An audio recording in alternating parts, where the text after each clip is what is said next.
விஜய் பணம் கொடுக்காம ஜெயிச்சிருக்காருங்கிறாங்க. திமுக 10,000 கோடி செலவு பண்ணியிருக்கு, அதிமுக 10,000 கோடி செலவு பண்ணியிருக்கு. இவர்கள் பல ஆயிரக்கணக்கான கோடி ரூபாயை சமூக வலைதளங்களுடைய நிறுவனங்களுக்கு கொடுத்துருக்காங்க.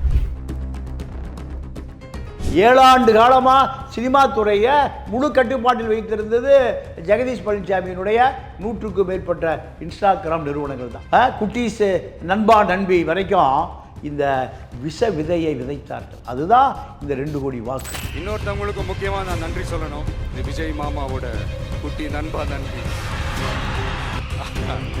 அவங்களால தான் இது நடந்திருக்கு. நீங்கள் தந்தி டிவியில் விஜய் சர்க்கார் அமைந்து விட்டதுன்னு போடணும். அப்போது இவர்களெல்லாம் ஆதவர்ஜனாவுடைய கட்டுப்பாட்டில் 5 தொலைக்காட்சி. திமுக அரசுக்கு கொடுத்த அத்தனை குவாரி அதிபர்களும் மது ஆலை அதிபர்களும் அப்படியே எங்க போயிட்டான்? பனையூர் போயிட்டான். நீங்க மது கடையை நான் ரத்து பண்ணுவேன்னு ஏன் சொல்ல மாட்டேங்கிறாரு? இல்லை, இப்போ தான் 717 கடை மூடுறதுக்கு ஆர்டர் போட்டிருக்காங்கல்ல. இப்போ டாஸ்மார்க்கு இப்போ ஒட்டுமொத்தமாகவே டாஸ்மார்க் நிறுவனத்தை மூடிட்டு ஒரு தனியார் நிறுவனத்திற்கு தாரை வார்ப்பதற்கான ஒரு முயற்சி நடக்குதுன்னு செய்தி வருது. தமிழ்நாடு அரசுக்கான வருமானத்தில் முக்கிய பங்கு வகிக்கிறது டாஸ்மாக் அப்படின்ற பொழுது அதையும் எப்படி தனியாருக்கு தாரை வார்த்துட்டா வருமானன்றது இல்லாமல் போயிடுமே. அப்போ அரசு திவாலாகுமே. இப்போ என்ன பண்ணுறது? அவ்வளோ ஸ்ட்ரிக்டான ஆட்சியை கொடுப்பேன் அப்படிங்கிறதையும் அண்ட் வெள்ளை அறிக்கை வெளியிடுவேன்னு பதவி ஏற்கும் போதே சொல்கிறதும் முதல் முறையாக இருக்கின்ற போது அவர் ஒரு கிளீனான ஒரு டிரான்ஸ்பரண்டான ஒரு அரசாங்கத்தை நடத்த விரும்புகிறாரு அப்படின்னு தானே. இப்போ ஜெயலலிதா என்ன ஊழல் ஆட்சி நடத்தணும்னா இல்லை லஞ்ச ஆட்சி, மணல் குவாரி ஆட்சி, ஜல்லி ஆட்சி இப்படியா நடத்த போகிறேன்? நான் ஒரு டெரர் ஜெயலலிதா சொன்னது. எங்கே போச்சு அந்த அம்மா? பரப்பன அக்கராகாரத்துலையே போய் அங்கே அடைபட்டி கிடந்தது. திருமாவளவன் சொல்றாரு, நாங்கள் திமுக கூட்டணி தான் தொடர்கிறோம் சொன்னாரா? இதுதான் ரகசியம். இப்போ நீங்கள் உடைத்து கொண்டு 37 பேர் வர்றாங்கன்னு உடையும் நீங்கள் கிளம்புகிட்டாங்க. யார? திருமாவளவன் கிளம்பலாம், சிபிஐ கிளம்பலாம், சிபிஎம் கிளம்பலாம், முஸ்லீம் கிளம்பலாம். இன்னைக்கு பேசின ஸ்பீச் எப்படி பார்க்குறீங்க? சட்டமன்றத்தில் இப்போது விஜய் அவர்களுடைய பேச்சும், முதல்வர் விஜயனுடைய பேச்சும், எதிர்க்கட்சி தலைவர் உதயநிதி ஸ்டாலின் அவர்களுடைய பேச்சும் நம்ம கேட்டிருக்கோம். இனிமேல் சீரியஸாக போகாது. ஏன்? நான் செய்வதை நீ பார்த்துக்குள், நீ செய்வதை நான் பார்த்துக்கிறேன். நம்ம 2 பேரும் வர்ற பெட்டி ஆளுக்கு பார்த்து பிரிச்சுக்கணும். அவ்வளோ.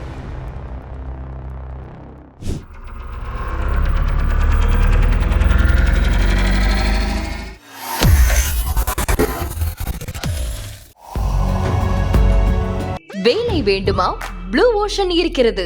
10th 12th டிப்ளமோ டிகிரி படித்தவர்களுக்கு உணவு, தங்குமிடம், இஎஸ்ஐ, பிஎஃப் இன்சூரன்ஸ் உள்ளிட்ட சலுகைகளுடன் அனுபவத்திற்கேற்ற நல்ல சம்பளம் 15,000 முதல் 30,000 வரை. பெண்களுக்கு முன்னுரிமை. 2,000க்கும் மேற்பட்ட வேலை வாய்ப்புகள் உள்ளன. இப்போதே தொடர்பு கொள்ளுங்கள். Blue ocean.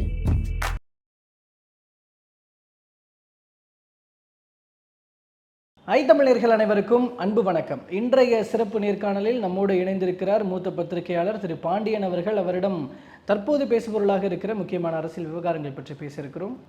சார் வணக்கம். வணக்கம் சார். இப்போது விஜய் அவர்கள் முதன்முறையாக இப்போது சிஎம்மாக பதவியேற்றதற்கு பின்பாக சில முக்கியமான நகர்வுகள் எல்லாம் அவர் முன் வச்சிருக்கிறாரு. எதிர்க்கட்சி தலைவர்களை சந்தித்தது, இந்த மாதிரி நிறைய விஷயங்கள், முதலாவதாகவே போட்ட அந்த 3 கையெழுத்து, ஸோ இந்த மாதிரி அடுக்கடுக்காக இருக்கிறது. நம்ம பேசலாம் தொடர்ந்து. அதில் நீங்கள் முதலாவதாக அவரோட செயல்பாடுகள் எல்லாம் எப்படி பார்க்குறீங்க? இந்த செயல்பாடுகள் எல்லாம் மீண்டும் திமுகவை நினைவுபடுத்துகிறது.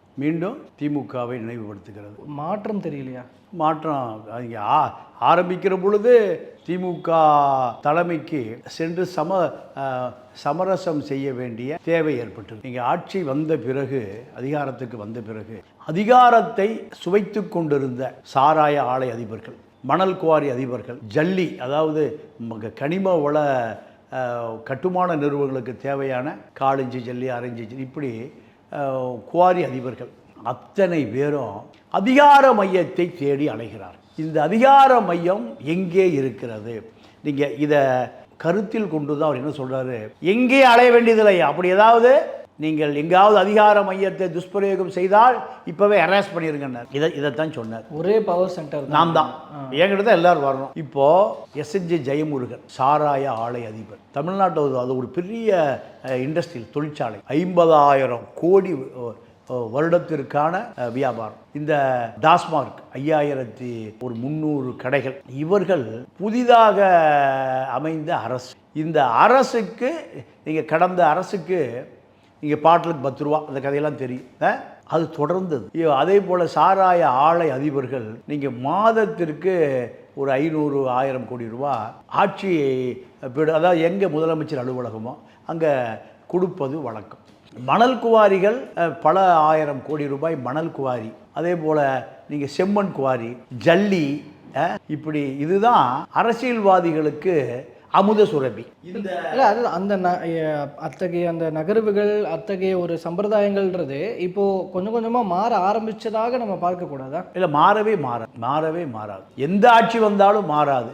அது மாறுவதற்கு நீங்கள் ஒரு காமராஜரோ, ஒரு கக்கனோ, ஒரு பக்தவச்சலமோ அது போன்று இருந்தால்தான் மாறும். இல்லை, இப்போது சமூக வலைதளங்களில் ஒரு சில வீடியோக்கள் வந்ததெல்லாம் வந்ததாகலாம் தகவல் வந்தது. அதாவது பாட்டிலுக்கு 10 ரூபா அப்படின்னு இந்த கொடுக்குற இதில் இப்போ டிவிக்கு ஆட்சி வந்துருச்சு, இனிமேல் அதெல்லாம் கொடுக்க மாட்டோம் அப்படின்னு வாங்குறவங்க சொல்லும் போதும் சரி பரவாயில்ல அப்படின்னு அந்த பார்கோடை ஸ்கேன் பண்ணி இருக்கிற காசை கொடுத்துட்டு போகிறது, இந்த மாற்றம் மக்களே பேச ஆரம்பித்து அது வந்திருக்கு அப்படின்ற விஷயத்தை பரப்புகிறாங்களே சமூக வலைதளங்களில். இல்லை, அது நீங்கள் ஆதவ அர்ஜுனா கட்டுப்பாட்டில் மீண்டும் சமூக வலைதளங்களும் தொலைக்காட்சிகளும் அவருடைய கட்டுப்பாடு 5 தொலைக்காட்சி இருக்குது, முன்னணி தொலைக்காட்சி. நீங்கள் தந்தி டிவியில் விஜய் சர்க்கார் அமைந்து விட்டதுன்னு போடுறோம். அப்போது இவர்களெல்லாம் ஆதவ அர்ஜுனாவுடைய கட்டுப்பாட்டில் 5 தொலைக்காட்சி இருக்குது. இந்த இவர்களுடைய சமூக வலைதளத்தினுடைய வலிமையை நான் சொல்லட்டுமா?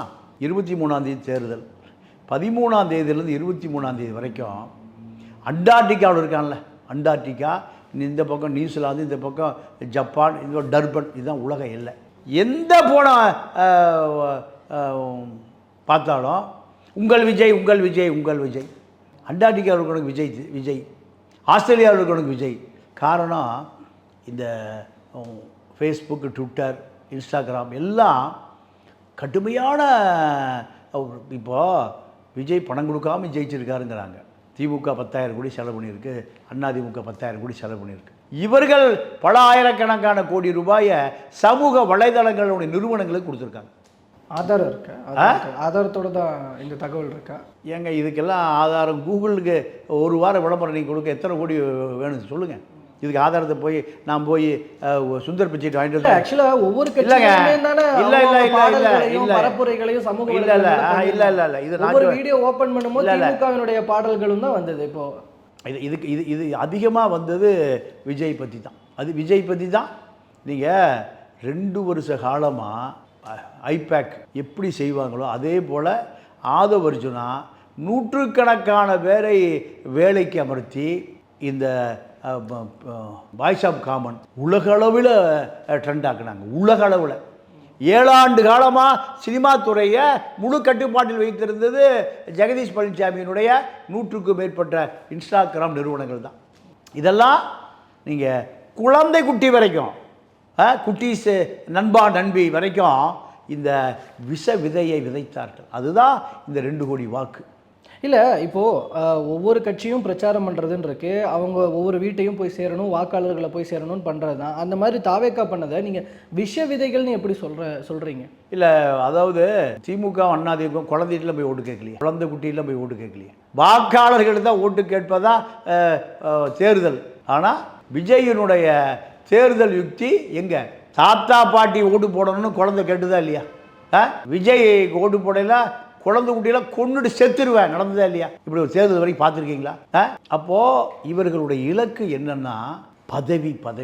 இந்த பதவி என்கிறது ஒரு வெறி பிடித்த ஒரு பெரிய கூட்டத்தை உருவாக்கியது. சரிங்க, அதெல்லாம் விடுங்க. இப்போ ஸ்டாலின் வீட்டுக்கு இவர் போக வேண்டிய அவசியம் என்ன வந்திருக்குன்னா, நீங்கள் திமுக அரசுக்கு கொடுத்த அத்தனை குவாரி அதிபர்களும் மது ஆலை அதிபர்களும் அப்படியே எங்கே போயிட்டான்? பனையூர் போயிட்டான். அப்போ திமுகவுக்கு தெரியாமல், திமுக அரசுக்கு தொடர்பு இல்லாமல் எந்த லஞ்ச லாவணிய ஊழல் கோடிகள் கைமாறாது. அப்போ அதை சமாதானப்படுத்துவதற்கு தான் எங்கே போனார்? ஸ்டாலின் வீட்டுக்கு போனார். அதே போல் நீங்கள் இருங்க நான் பேசிடுறேன், அப்புறம் கேள்வி வைக்கிறேன். அதாவது நீங்கள் திமுகவினுடைய கூட்டணி கட்சி விசிகா, 2 கம்யூனிஸ்டுகள், முஸ்லீம் லீக். முதல்ல முஸ்லீம் லீக்கை கேரளா முஸ்லீம் லீக்குடைய தலைவரை போய் தாவேக்கா தலைமை பார்த்து காதர் மைதீனை ஆதரவு கொடுக்க சொன்னாங்க. முடியாதுன்ட்டு. ஏன் முடியாதுனால அப்புறம் ஏன் கொடுத்தார்? 2க்கும் நிறைய முரண்பாடு இருக்கா இல்லையா? ஸ்டாலினே அனுப்புகிறார், நீங்கள் போய் ஆதரவு கொடுங்க. என் மீது வழக்கு போட்டாலோ, என்னுடைய மருமகன் சிறைக்கு போனாலோ, நேரு சிறைக்கு போனாலோ, செந்தில் பாலாஜி சிறைக்கு போனாலோ, ஆட்சியை வாபஸ் வாங்கிடுங்க, நீங்கள் போய் சேர்ந்துக்குங்க. திருமாவளவன் சொல்கிறாரு நாங்கள் திமுக கூட்டணி தான் தொடர்கிறோம் சொன்னாரா? இதுதான் ரகசியம். இப்போ நீங்கள் உடைத்து கொண்டு 37 பேர் வர்றாங்கன்னு உடையும் நீங்கள் கிளம்புகிட்டாங்க. யாரை? திருமாவளவன் கிளம்பலாம், சிபிஐ கிளம்பலாம், சிபிஎம் கிளம்பலாம், முஸ்லீம் கிளம்பலாம்.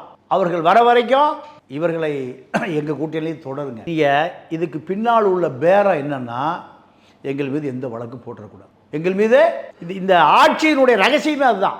நீங்கள் திமுக வந்த பிறகு அதிமுக ஆட்சியில் நடந்த ஊழல்களை, பல லட்சம் கோடி ஊழல்களை நடவடிக்கை எடுப்பதற்காக டேவிதார் கமிஷன் ஐஏஎஸ் தலைமையில் ஒரு குழுவை அமைத்து எங்கெங்கெல்லாம் ஊழல் நடந்தது பட்டியல் எடுத்தாங்க. இந்த பட்டியல் நடவடிக்கை எடுத்தாங்களா திமுக?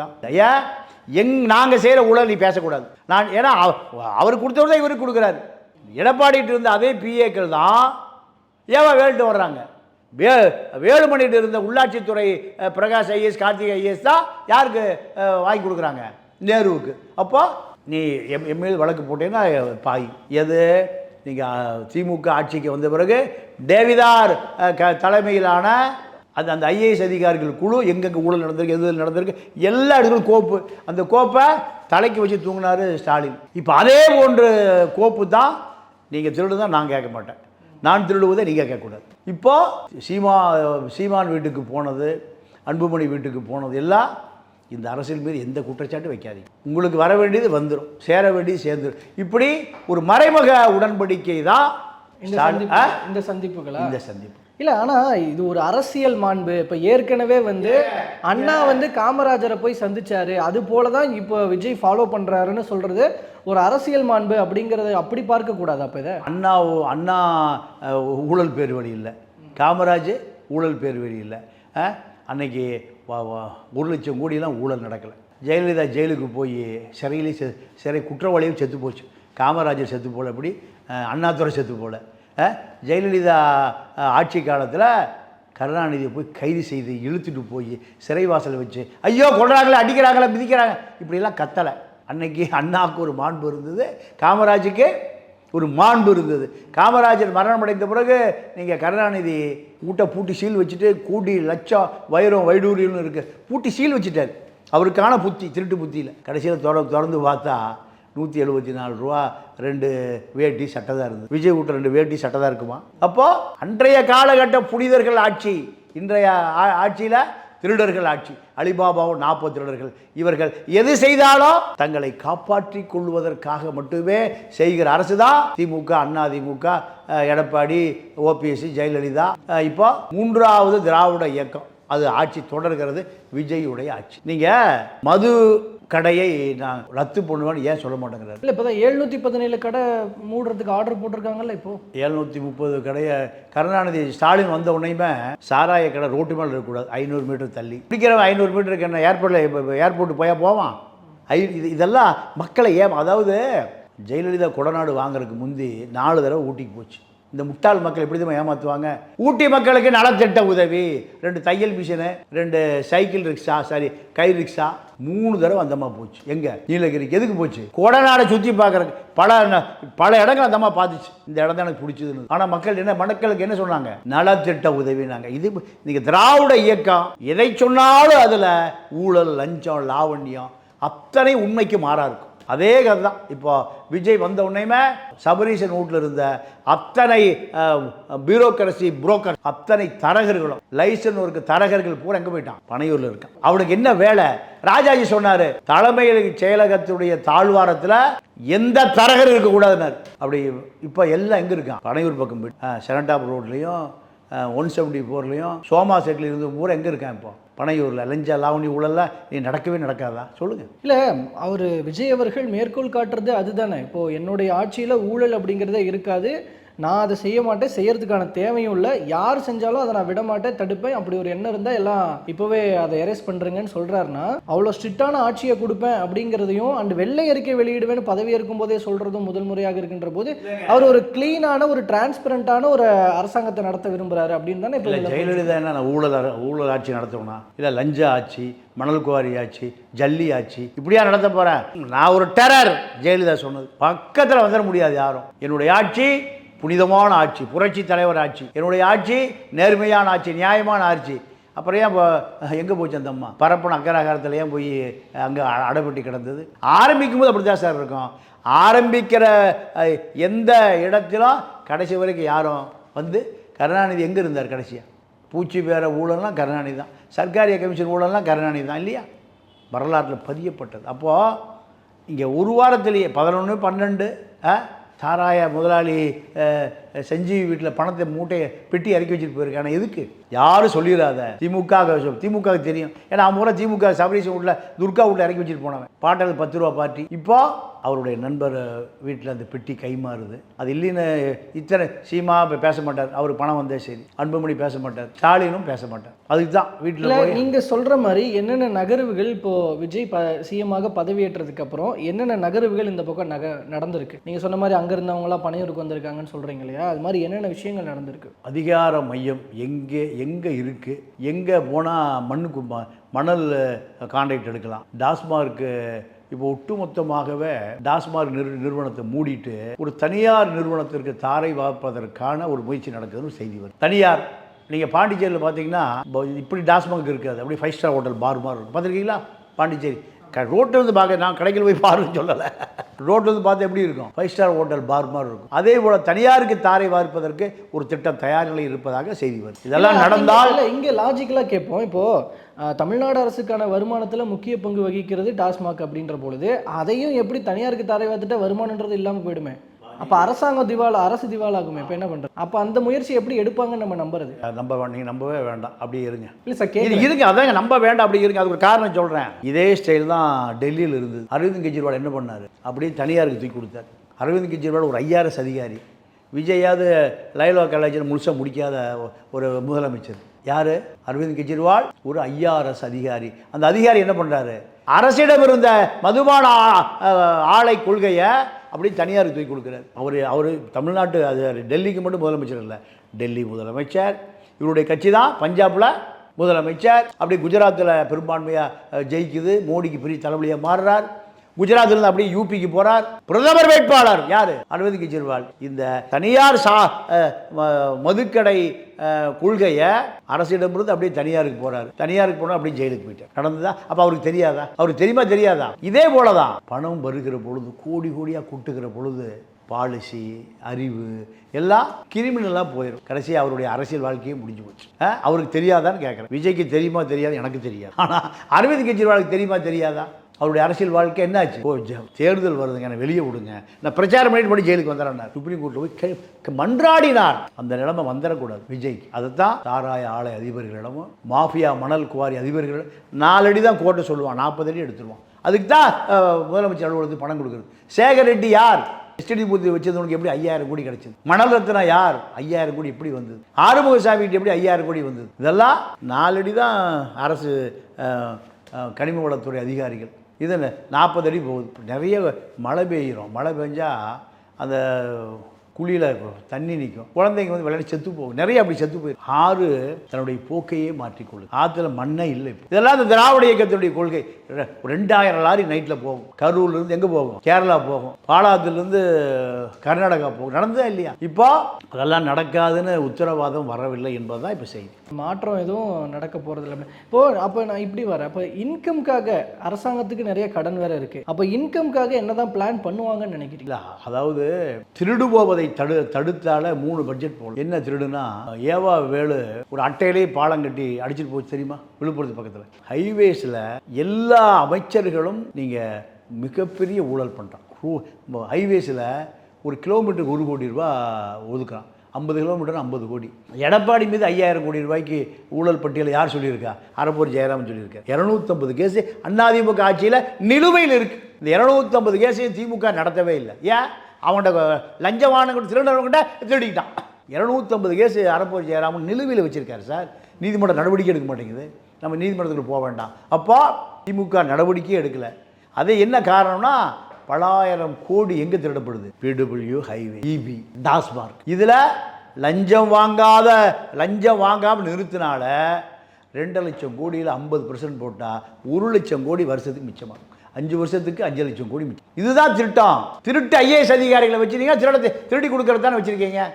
கணேசன் ஒரு IAS அதிகாரி CMDL. நேற்று எனக்கு ஒருத்தர் சொன்னார், இப்போ இந்த ஆட்சி தடுமாறுறதுக்கு பிறகு தினம் 10 லட்ச ரூபா வாங்கிட்டு இருக்காராம் ஐஏஎஸ் அதிகாரி கணேச கோயம்பேட்டில் ஆஃபீஸ். இதை விட என்னங்க ஆதாரம் சொல்ல முடியும்? இந்த ஒரு ஆட்சி இன்னும் உட்காரல, அமைச்சர் இன்னும் வரல, கோட் ஆஃப் கான்டாக்ட் வந்து எவ்வளோ நாள் ஆச்சு? ஒரு மாசமா அவர் ஒரு நாள் எவ்வளோ வசூல்? கணேசன் ஐஏஎஸ் கணேசன், இதை விட என்னங்க ஆதாரத்தை கொடுக்க முடியும்? கோயம்பேட்டில் சிஎம்டி செக்ரட்டரி ஒரு நாளைக்கு 25 லட்ச ரூபான கணக்கு போடுங்க வருஷத்துக்கு, மாசத்துக்கு. அப்போ இதெல்லாம் இந்த புரோக்கர் தான் எங்கே இருக்கான்? பனையூரில் இருக்கான். அவனுக்கு என்ன வேலை? இதுதான் வேலை. இப்போ இதில் பார்ப்போம், இப்போ என்ன நடக்க போகுது அப்படிங்கிறத பொறுத்திருந்து இதில் இன்றைக்கி பேசின ஸ்பீச் எப்படி பார்க்குறீங்க? சட்டமன்றத்தில் இப்போது விஜய் அவர்களுடைய பேச்சும், முதல்வர் விஜயனுடைய பேச்சும், எதிர்க்கட்சி தலைவர் உதயநிதி ஸ்டாலின் அவர்களுடைய பேச்சும் நம்ம கேட்டிருக்கோம். எப்படி இருக்குது? ஒரு அரசியல் மாண்போடு அரசியல் நாகரிகத்தோடு இருக்கிற மாதிரி இருக்கிறதாக பார்க்குதுங்க. ஒரு மாதிரி ஜாலியாக பேசிக்கிட்டாங்கன்னு நினைக்கிறேன். இதுதான் இனிமேல் கடைசி ஜாலியாக தான் போகும். இனிமேல் சீரியஸாக போகாது. ஏன்? நான் செய்வதை நீ பார்த்துக்கொள், நீ செய்வதை நான் பார்த்துக்கிறேன். நம்ம 2 பேரும் வரப்பெட்டி ஆளுக்கு பாதி பிரிச்சுக்குவோம், அவ்வளோதான். சட்டசபையில் எத்தனை காரசாரமான விவாதங்கள் நடக்கும். கடந்த ஆட்சியில் ஏவா வேலு, நேரு 5.5 லட்சம் கோடி எப்படியா கடனாச்சு? இந்த மக்கள் தலையில் எப்படி 5 லட்சம் கோடி கடன் சுமையை சுமத்தினீங்க? இதெல்லாம் விஜய் கேட்டிருக்கணும். கல்லூரியில் கோலி குண்டு விளையாண்டதையா பேசுவாங்க?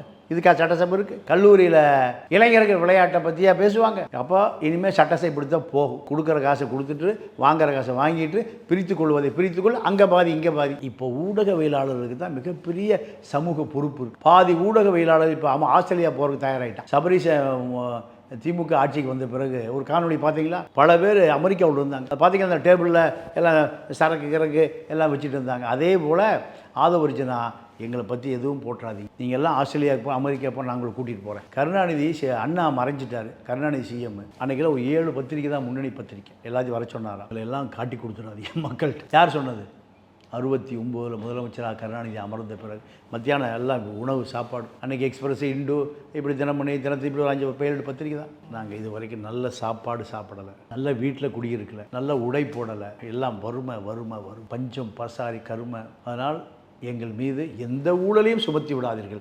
உங்களுக்கு இந்தாங்க 1 லட்ச ரூபா அரசு விளம்பரம். அந்த காலத்தில் 1 லட்ச ரூபா அரசு விளம்பரம் பெரிய காசு, 100 கோடிக்கு சமம். அந்த 1 லட்ச ரூபா செக்கை ஆஃபீஸில் எல்லா டேபிளும் திருப்பி பார்த்தாங்களாம். அன்னைக்கு ஆரம்பித்த ஊழல் இன்னைக்கு அத்தனை ஆதவரிஜினா கட்டுப்பாட்டில் எனக்கு தெரிஞ்ச ஒரு 5 முன்னணி தொலைக்காட்சிகள் இருக்குது. அந்த தொலைக்காட்சிகள் மூலமும் நீங்கள் டிபேட் என்ன நடக்கும் நம்ம கடந்த காலத்தில் இப்போ வரைக்கும் பார்த்துருக்கோம். அதே சமூக மக்கள் இப்போ வந்து டிவி அவனும் பார்க்குறதே இல்லை, எல்லாம் லஞ்ச லாவணிய ஊழல் பார்ட்டி தான் நடத்துகிறாங்க. அதனால தான் சமூக வலைதளங்கள் மிகப்பெரிய இடத்தை பிடித்து கொண்டு இருக்கிறது. இதுதான் இப்போ எதிர்க்கட்சியாக செயல்பட வேண்டிய தருணம். ஸோ தமிழ்நாட்டில் இப்போ இன்னும் 5 வருஷத்தில் என்னென்ன நடக்க போகுதுன்னு தெரில. ஒரு 6 மாதம் கிட்டத்தட்ட டைம் கேட்டிருக்கிறாரு, ஒரு ப்ரீத்திங் டைம் ஒன்று கேட்டிருக்கிறாரு. என்ன நடக்க போகுது அப்படின்னு தெரியல. பார்க்கலாம், பொறுத்திருந்து என்ன நடக்குது அப்படின்றதுங்க சார். பல்வேறு தகவல்கள் மற்றும் கருத்துக்களை பகிர்ந்து கொண்டமைக்கு ரொம்ப நன்றி. நன்றி, வணக்கம்.